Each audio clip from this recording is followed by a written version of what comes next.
est toujours en conformité par rapport à des bonnes pratiques. Ces bonnes pratiques, elles peuvent être soit définies par des normes et standards, comme par exemple la norme PCI DSS ou la norme ISO 27001, mais ça peut être aussi des bonnes pratiques ou des règles de sécurité édifiées pour l'entreprise.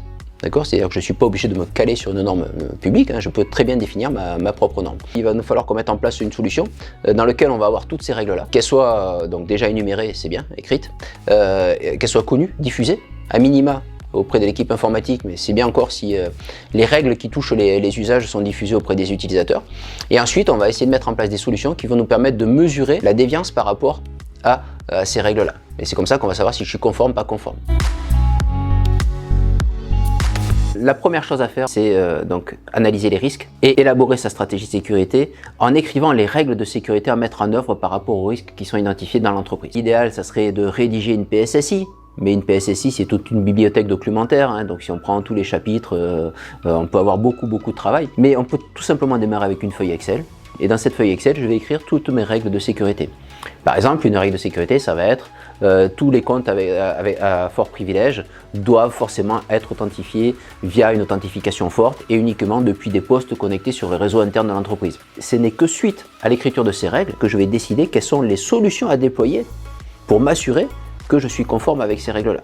Si je déploie les solutions avant, ça ne sera pas efficace. Pourquoi? Parce que je risque de mettre en œuvre des fonctionnalités qui ne sont pas forcément adaptées à mes règles. Et c'est comme ça qu'on va adapter son architecture à notre stratégie de sécurité. Franchement, ça peut aller très vite. Il suffit tout simplement déjà d'écrire les règles qui sont utilisées de manière courante, mais qui sont bien souvent que des règles orales. Donc on prend une demi-journée, une par une, on écrit les lignes.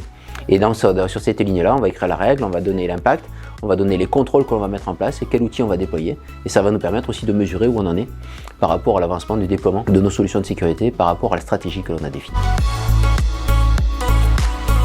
Que ce soit le portail sécurité dans Office 365 ou que ce soit dans le Security Center dans Azure, on va retrouver ce qu'on appelle un Secure Score. Il va analyser les configurations qu'on a faites sur ces clouds, donc le cloud Azure d'un côté, le cloud 365 de l'autre, et il va regarder si par rapport aux bonnes pratiques, aux bons usages, comment on est positionné. L'idée, c'est en utilisant ce Secure Score-là, d'essayer de faire monter la note. Alors on n'aura jamais un 100%, c'est pas le but, mais donc en utilisant ces Secure Scores là, ça va nous dire bon ben voilà, aujourd'hui vous avez un score de, je sais pas moi, 320. Si vous mettez dans Azure du Just-in-Time Access par exemple, pour sécuriser les ports ouverts sur les adresses IP publiques, ça va vous rajouter tant de points. Dans Office 365 aussi, on va avoir comme ça une liste de bonnes pratiques. Les solutions Microsoft, via ces Secure Scores là, vont nous aider à voir comment on se positionne par rapport aux bonnes pratiques.